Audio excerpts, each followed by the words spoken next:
하나님 말씀 사사기 2장 11절에서 23절 교독합니다. 사사기 2장 11절에서 23절. 오늘은 7월 6일 월요일 아침입니다. 7월 6일자 본문 사사기 2장 11절에서 23절입니다. 이스라엘 자손이 여호와의 목전에 악을 행하여 바알들을 섬기며 애굽 땅에서 그들을 인도하여 내신 그들의 조상들의 하나님 여호와를 버리고 다른 신들 곧 그들의 주위에 있는 백성의 신들을 따라 그들에게 절하여 여호와를 진노하시게 하였으되 곧 그들이 여호와를 버리고 바알과 아스타롯을 섬겼으므로 여호와께서 이스라엘에게 진노하사 노력하는 자의 손에 넘겨주사 그들이 노력을 당하게 하시며 또 주위에 있는 모든 대적의 손에 팔아넘기심에 그들이 다시는 대적을 당하지 못하였으며 그들이 어디로 가든지 여호와의 손이 그들에게 재앙을 내리시니 곧 여호와께서 말씀하신 것과 같고 여호와께서 그들에게 맹세하신 것과 같아서 그들의 괴로움이 심하였더라. 여호와께서 사사들을 세우사 노력하는 손에서 그들을 구원하시게 하셨으나 그들이 그 사사들에게도 순종하지 아니하고 오히려 다른 신들을 따라가 음행하며 그들에게 절하고 여호와의 명령을 순종하던 그들의 조상들의 행하던 길에서 속히 치우쳐 떠나서 그와 같이 행하지 아니하였더라. 여호와께서 그들을 위하여 사사들을 세울 때에는 그 사사와 함께 하셨고 그 사사가 사는 날 동안에는 여호와께서 그들을 대적의 손에서 구원하였으니 이는 그들이 대적에서 압박과 괴로움 슬피 부르짖음으로 여호와께서 뜻을 돌이키셨음이거늘. 그 사사가 죽은 후에는 그들이 돌이켜 그들의 조상들보다 더욱 타락하여 다른 신들을 따라 섬기며 그들에게 절하고 그들의 행위와 패역한 길을 그치지 아니하였으므로 여호와께서 이스라엘에게 진노하여 이르시되 이 백성이 내가 그들의 조상들에게 명령한 언약을 어기고 나의 목소리를 순종하지 아니하였은즉 나도 여호수아가 죽을 때에 남겨둔 이방 민족들을 다시는 그들 앞에서 하나도 쫓아내지 아니하리니 이는 이스라엘이 그들의 조상들이 지킨 것 같이 나 여호와의 도를 지켜 행하나 아니하나 그들을 시험하려 함이라 하시니라. 여호와께서 그 이방 민족들을 머물러 두사 그들을 속히 쫓아내지 아니하였으며 여호수아의 손에 넘겨주지 아니하셨더라.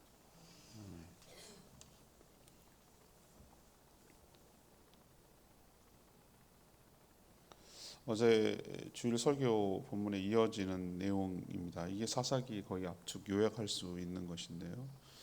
이스라엘 백성들은 하나님 앞에서 우상을 섬겨서 하나님의 진노를 샀습니다. 그래서 하나님은 주변 나라에 노략당하도록 재앙을 내리셨습니다. 그러자 그들은 괴로워 부르짖었고 하나님은 그때마다 사사를 세워 보내주셨습니다. 하지만 이것도 오래가지 못하고 사사가 죽으면 다시 우상을 섬기는 일이 반복되었습니다. 결국 하나님은 이방 민족을 쫓아내지 않으셨습니다.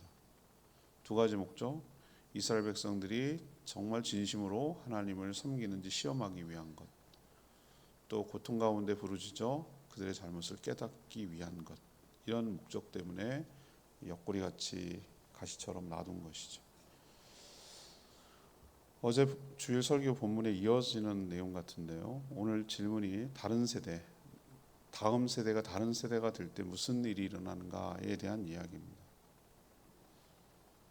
먼저 11절에서 15절까지 얘기인데요. 하나님을 버리고 우상을 섬겨서 징계를 받게 된다는 것이죠. 하나님을 버리고 우상을 섬겨 징계를 받게 된다. 다음 세대가 다른 세대가 되면 그렇게 된다는 것입니다. 그렇게 될까봐 이제 걱정이 되는 거죠. 하나님을 체험해서 알았던 여호수아와 그와 함께 있었던 장로들, 체험했던 세대들이 죽고 나자 그 다음 세대는 하나님을 모르는 전혀 다른 세대가 되고 말았습니다. 제 뭐 처조카들이겠죠. 걔네들은 미국에서 태어나서 미국에서 자랐어요. 생긴 거는 한국인이에요. 근데 제가 보기에는 그냥 미국인이에요. 생긴 것만 한국인이에요. 말하는 거, 사고하는 거, 행동하는 거, 아니 심지어 옷 입는 거, 화장하는 거, 머리하는 것까지도 미국 스타일이에요. 그냥 뭐라 그러지? 생김새만 한국인 같아요. 그 이질감은 이루 말할 수 없어요. 아, 이런 차이구나. 쟤네는 그냥 미국인이구나. 라는 생각을 보면 볼수록 하게 됐어요. 그 이질감이 보통이 넘어요. 아마 그거보다 더 할 거예요. 지금 이런 느낌이 아마 그런 것 같아요. 분명히 하나님을 사랑하고 그렇게 온전히 섬겼으나 자녀 세대는 완전히 하나님을 모르고 지 멋대로 사는 세대가 됐을 때 그 충격과 이질감은 이루 말할 수 없어요. 그래서 다른 세대라고 말하는 거죠. 분명히 내 새끼는 맞는데 딴 사람 같은 느낌. 전혀 신앙의 공감과 연대가 없는 그런 충격을 지금 받고 있는 거죠. 이런 다른 세대가 되자 이들은 어떻게 했냐면 주변에 있는 이방 나라 우상들을 섬기기 시작했습니다. 모세와 여호수아가 바로 이것을 우려했던 것이죠. 하나님도 그런 것을 염려했기 때문에 그것을 굉장히 경고하고 강조했던 건데, 여러 이유로 이방 족속들을 진멸해서 단절하지 못하자 오히려 그들이 이스라엘을 우상 숭배로 미혹해서 잡아먹는 꼴이죠. 낙타가 불쌍해서 고개만 하나 들여보냈더니 나중에는 그 텐트를 차지하고 주인을 내쫓더라 이 말이죠. 죽이기 전도된 거죠, 그죠? 그런 지금 꼴이 되고 마는 거예요. 바알과 아스타롯은, 그들이 섬겼던 바알과 아스타롯은 가나안의 대표적인 토착신이고, 왜 이렇게 매료됐는가, 왜 이렇게 여기에 빠져드는가라고 하면은 풍요와 다산을 가져다 준다고 믿는 우상이기 때문에 그런 거예요. 당시 뭐를 먹고 사는 거죠? 농경과 목축을 하니까 이것만 해준다면 최고의 신 아니겠어요? 나를 잘 먹고 잘 살게 해주겠다는데 그거 뭐 더 이상 뭐가 있어? 이런 식으로 나가니까 거기가 매료된 것이죠. 바알과 아세라 신은요, 어떻게 사는지 관심 없어요. 공의와 인자로 살라고 강요하지 않아요. 그냥 때 되면 제사만 잘 드리면 돼요.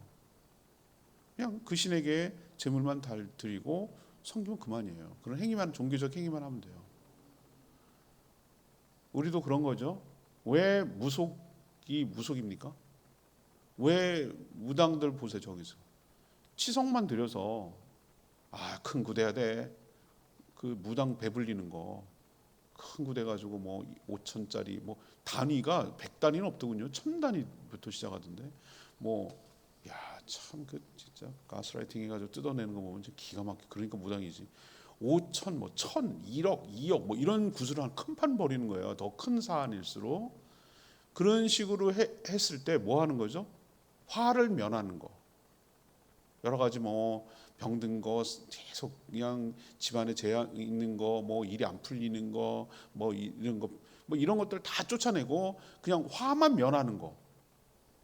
아니면은 이번에 사업 나는 거 대박 나게 해주는 거. 이번에 증축을 하고 이번에 뭘 했는데 뭐가 착착 풀리고 뭐 사업이 잘 되고 이거지. 그 무당이 섬기는 신이 야 바르게 살아야 돼, 이웃을 섬기며 살아야 돼, 사회적 약자를 해야 돼, 뭐 그 거짓말하지 말, 그렇게 바르게 이런 얘기 하는 거 봤어요? 무당들이?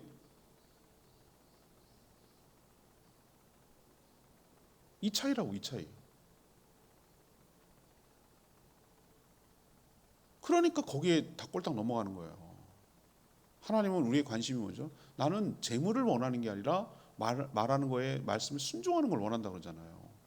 나는 너희들을 통해서 이 땅에 공의와 사랑이 실현됐으면 좋겠다라고 원하는 거잖아요. 하나님이 그게 재물이라고 하시잖아요. 하나님은 언제 그렇게 무슨 천천의 만만의 수양을 원했냐 말이에요. 그걸 원하지 않는다. 너의 거룩한 삶을 원하고 이 땅이 창조하신 하나님의 땅이 거룩한 공의와 사랑이 흘러가는 땅이 됐으면 좋겠다. 이걸 하나님이 원하시는데 백성들은 그런 데 관심 없어요. 그냥 잘 먹고 잘 살면 장땡이야. 그래서 바알과 아세라 신을 섬기는 거예요. 그렇게 되자 하나님은 이스라엘 백성들을 그 주변 나라 모든 대적들에게 넘기셨어요. 이건 하나님이 주도하신 거예요. 재앙을, 그게 재앙이죠. 우리가 얼마나 일제시대 때 정말 우리 꼴랑 진짜 36년도 아니고 35년간 통치를 받았는데 그 후유증과 흔적이 아직도 못 지워. 아직도 친일을 청산을 못해서 아직도 못 지워요. 그 흔적이 고운데 얘네들은 계속 시달렸잖아. 왜 저기 무슨 카드 돌려막기 하듯이 요번엔 얘네 요번엔 얘네 사사기 읽어보세요. 이제 앞으로 얘는 얘네 계속 시달리는 거예요. 그래도 뿌리 못 뽑아요. 우리를 일본이 얼마나 진짜 치사하고 별의별 짓을 다 했습니다. 일본이 우리나라 문화재 다 뺏어 가져가고요. 조선말 말살 시키려고 일본말 쓰게 하고요. 상시 개명시키고요. 신사참배 강요해서 신앙을 통일한다고 그걸 강요하고요. 태평양 전쟁 때 다 끌어내다가 징용시키고 가서 총알바지에서 죽이고요. 그랬잖아요, 일본이. 얼마나 괴롭겠습니까? 어디로 피할 데가 없어요. 이스라엘 백성이 어디로 가든지 재앙이 있고 피할 수도 없어요. 결국은 그렇게 우려했던 결과가 이렇게 현실로 나타나게 된 것이죠. 이것을 통해서 우리가 교훈을 얻어야 되고 우리도 예측을 할 수 있어야 돼요. 뭐냐면은 우리 다음 세대가 다른 세대가 돼서 하나님을 다른 세대가 될 때 어떤 일이 벌어지는가? 하나님을 버리게 된다. 대신에 뭘 찾는다? 자기를 잘 먹고 잘 살게 편하게 해주는 우상을 섬길 수밖에 없다. 사람은 의지하게 된다. 그럴 때 반드시 뭐가 따라온다? 하나님의 징계가 따라올 수밖에 없다. 고통 가운데 살아갈 수밖에 없다. 누가? 우리 자식들이 다른 세대가 됐을 때. 이게 바로 예견되는 일이고 역사적으로 이미 있었던 일이라는 것을 우리에게 교훈하고 있는 거예요. 두 번째, 16에서 19절까지는 어떤 다른 세대가 될 때 어떤 일이 벌어지는가. 사사를 보내지만 그때뿐이고 다시 범죄하게 된다는 거예요. 이스라엘 백성들은 너무 힘들고 고통스러우니까 꼭 보면은 그 자식들이라는 게 희한하죠. 좋을 때는 부모님 안 찾고 힘들고 어려울 땐 부모님 찾아. 그런 거 가끔 느껴요, 여러분들? 이스라엘 백성들이 하나님의 징계로 고통이 심해지고 너무 괴롭게 힘들자, 물론 표면적으로는 이방 민족 때문에 압제 때문에 힘들어 학대를 했다고 그랬잖아요. 그러자 이제 정신 차리고 이때는 또 하나님 찾아. 하나님 살려주세요. 그리고 부르짖어 하나님 구원해 달라고 요청을 합니다. 근데 또 하나님은 하나님 이래서 하나님이야. 제가 하나님이 아닌 게 천만다행이에요. 저 같으면 어떻게 생각? 됐거든 이렇게 할 것 같아요. 근데 하나님이 사랑과 자비와 긍휼이 넘치는 분이에요. 하나님은 어쩔 수 없어. 그런 분이에요. 하나님은. 난 그런 하나님이 너무 좋으면서도 참 인간들 못됐다 이런 생각이 하긴 뭐 나도 그런 하나님의 자비와 사랑이 있었긴 숨쉬고 사는 거지만 어쨌든 또 부르짖고 살려달라고 그러고 그 부모가 그러잖아. 자식 저거 맨날 사고치고 맨날 다 갖다 들어먹고 말이지 맨날 그래도 또 징징거리고 뭐 어쩌고 저쩌고 아이고 어쩌고 뭐 그러면은 또 불쌍해가지고 도와주고 이렇잖아요. 하나님 그러신 분이라니까. 그러니까 하나님 어떻게 해요? 그들 불쌍히 여기셔서 하나님의 솔루션, 해결책은 뭐냐면 저지면 판결관이란 뜻이에요. 사사라는 게 그 옳고 그름을 판단해 주는 사람이란 뜻이잖아요. 이 사람이 맨날 전쟁에서 승리한 이런 개념이 아니라 사사가 평소에 중요하게 하는 일들은 그들의 송사를 맡는 거예요. 옳고 그름을 얘기를 해주는 기준이 없으니까 지 멋대로 사니까 이게 하나님의 기준이야 라고 말해주는 그 누군가가 필요했던 거예요. 그게 사사의 역할의 가장 중요한 핵심이거든요. 사사를 세워요. 우리 맨날 사사로 인해서 외부의 침략자로부터 구원받았다 이런 얘기를 하는데 사사가 전쟁에만 능한 게 아니고 평상시에는 바르게 판결해서 그대로 살도록 하는 것이 가장 큰 임무였다니까요. 아무튼 그들을 사사를 세워서 그들을 이스라엘 백성들을 그 외부의 침략자로부터 건져내 주신 거예요. 불쌍히 여기셔가지고. 하지만 이스라엘 백성들은 자신들을 구원해 준 표면적으로 보면 하나님인데 사실은 그 사사가 사는 날 동안만 돌이키는 척, 그 뿌리는 못 잘라내고 그냥 신용만 한 거죠.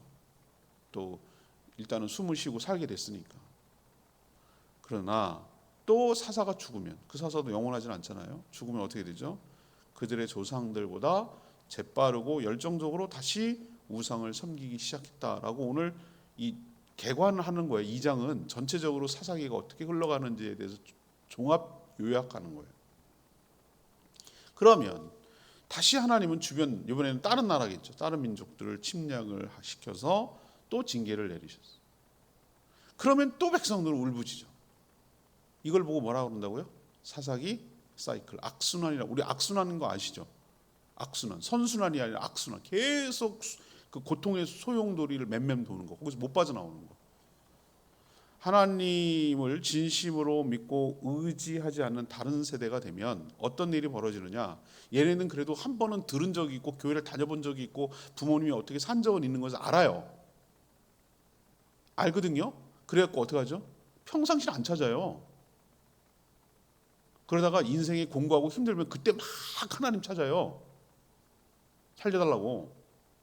죽겠거든. 자기 힘으로 안 되는 게 있거든. 어느 지점에 가면. 그렇지만 그것만 해결되고 살만하고 그러면 코에 숨 들어가고 살만하면 어떻게 됩니까? 언제 그랬냐는 듯이 싹 또 돌아섭니다.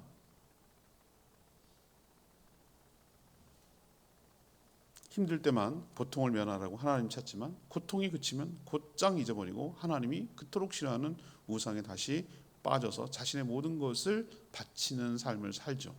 이게 일생에 계속 반복되는 거죠. 그러니까 진정으로 회개한 것이 아니고 그냥 위기만 모면하고 화만 모면하고 요 어려움만 모면하려고 하나님을 이용하는 거죠. 이게 바로 다른 세대가 됐을 때 일어나는 현상이라고 오늘 우리에게 경고하고 얘기하고 있는 것이에요. 자, 세 번째는 어떤 일이 벌어진가? 다른 세대가 됐을 때 22절에서 23절인데요. 하나님이 징계를 지속해서 그들을 시험하는 가운데 놔둔다는 거예요. 사사시대 내내 어떤 일이 진행된다고요? 첫 번째, 어느 사이클 시작해도 상관없어요. 이스라엘 백성이 범죄합니다. 하나님이 이방 민족을 통해서 징계합니다. 그들은 진짜 죽겠으니까 하나님께 살려달라고 간구합니다. 그래서 사사를 통해서 구원합니다. 그러면 다시 뭐 합니까? 다시 사사가 죽으면 타락합니다. 여기 계속 반복돼요. 계속. 하나님은 근본적으로 바뀌지 않는 이 이스라엘 백성들에게 징계를 내리셨어요. 원래는 하나님의 원래 계획은 이 이스라엘 백성들을 통해서 이 가나안 원주민들을 모두 다 뭐하고 진멸하고 청산하고 그 가나안 땅을 하나님의 나라로 만들고 그 제사장 나라로 삼아서 주변 모든 민족들이 그를 통해서 축복받게 하려는 것이 하나님의 플랜이에요. 그러나 그 명령대로 불순종했고 백성들이 불신으로 완전히 정복하지 못하고 그냥 어정쩡하게 공존하고 남겨둬 버린 것이 화근이 됐잖아요. 그래서 오히려 그 이방 민족들이 이스라엘을 잠식하고 장악하는 꼴이 돼 버렸잖아요. 하나님은 이방 민족들을 완전히 진멸하지 않고 그대로 두셨어요. 왜 그랬습니까? 이제 쫓아내지 않으셨어요. 그렇지 않으면 이들은 더 완전히 하나님을 떠날 것이기 때문에 하나님을 부르짖고 찾지도 않아. 이제는 여러분 그래도 힘들고 어려울 때 하나님을 가끔이라도 찾잖아요. 그냥 먹고 살만하고 아무 일 없어. 그러면은 완전히 하나님을 떠나서 하나님과 상관없는 삶을 일생을 살다가 하나님께 심판을 받아 죽을 수 있잖아요. 우리가 자녀들이 그렇게 되기를 바라겠습니까? 그나마 그래도 하나님을 찾고 간절히 부르짖고 기도하기를 원하지. 그것도 안 되는 거지만 그렇게 하면 안 되지만 하나님께 붙들려 살아야 되지만 영영 하나님을 떠나서 하나님과 전혀 상관없이 잘 먹고 잘 살다가 죽었는데 심판을 받았더라. 지옥 형벌에 처해졌더라. 이게 더 비극 아니에요?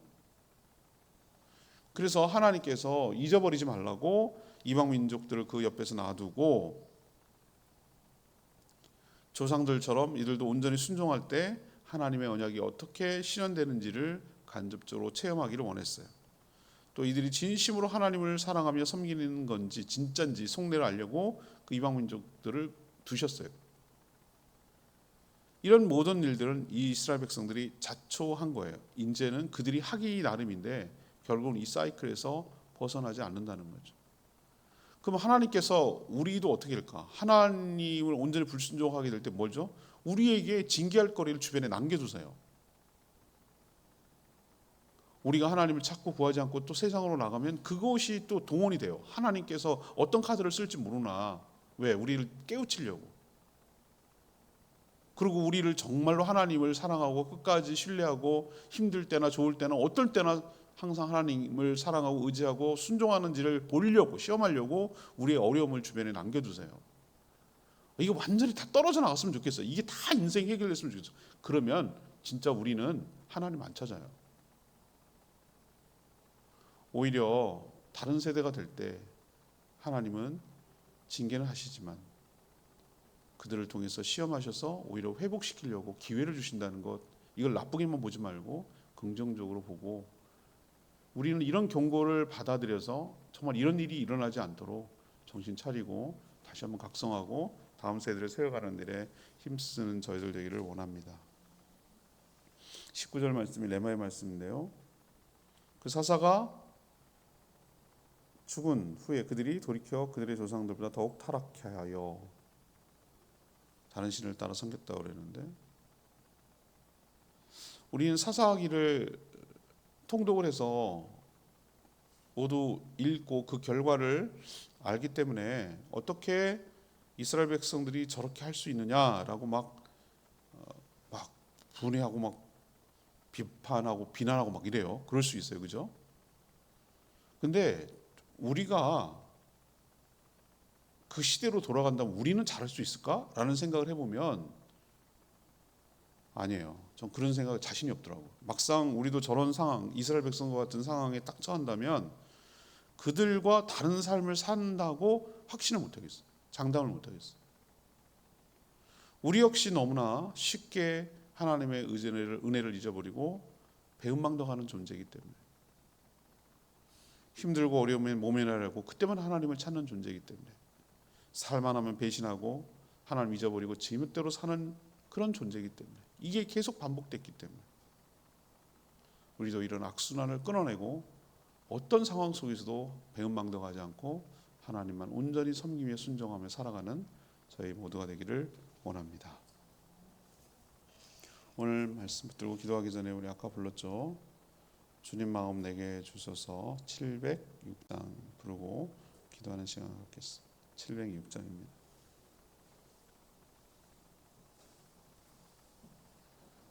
주님 마음 내게 주소서 보소서. 주님, 나의 마음을 선한 게 없습니다. 그러나 주님께 드리오니 사랑으로 안으시고 나를 새롭게 하여 주시옵소서. 이게 우리의 기도가 되기를 원합니다.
살게 될 것이고, 그때마다 부르짖고 사사를 찾지만 구원받지만 또다시 타락할 것이고, 이런 일이 반복될 거라고 예상을 하니까 참 마음이 아파요.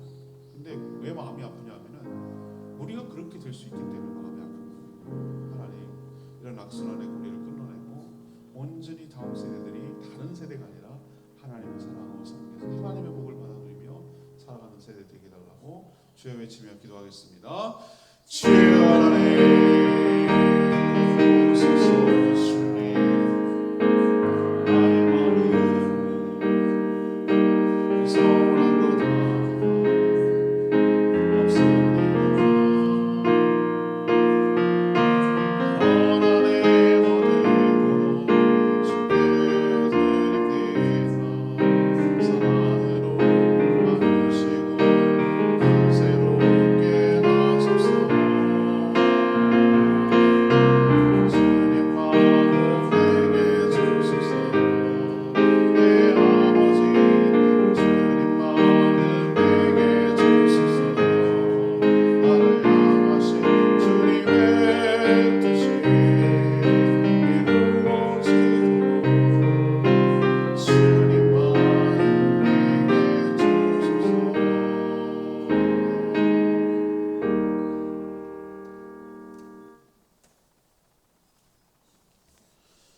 하나님, 하나님을 모르는 다른 세대가 될 때 어떤 일이 벌어질지 분명하게 보여주셔서 감사합니다.